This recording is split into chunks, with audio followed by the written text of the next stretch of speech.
অর্পণ স্কুলে বসে আঁকছিল। হঠাৎ সে দেখে তার সবচেয়ে প্রিয় লাল পেন্সিলটা নেই। আরে, আমার লাল পেন্সিলটা কোথায় গেল? সে দেখে রিয়া আঁকছে একটা লাল পেন্সিল দিয়ে। অর্পণ সঙ্গে সঙ্গে ভাবল ওটা নিশ্চয়ই তারটাই। রিয়া, তুমি আমার পেন্সিল চুরি করেছ। কি? না রে, এটা তো আমার নিজের পেন্সিল। এই সময় ক্লাসের স্যার ভেতরে আসলেন। কি হয়েছে এখানে? স্যার, আমার পেন্সিল ও নিয়েছে। অর্পণ, আগে ভালো করে খুঁজে দেখেছ তো? অর্পণ ব্যাগ খুলে দেখে তার নিজের লাল পেন্সিল ব্যাগের একেবারে ভেতরে পড়ে আছে।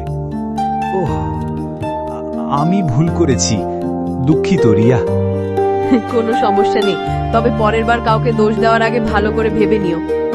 অর্পণ বুঝল অন্যকে সন্দেহ করার আগে নিজের ভুলটা দেখা জরুরি। সন্দেহ করার আগে সত্য যাচাই করো।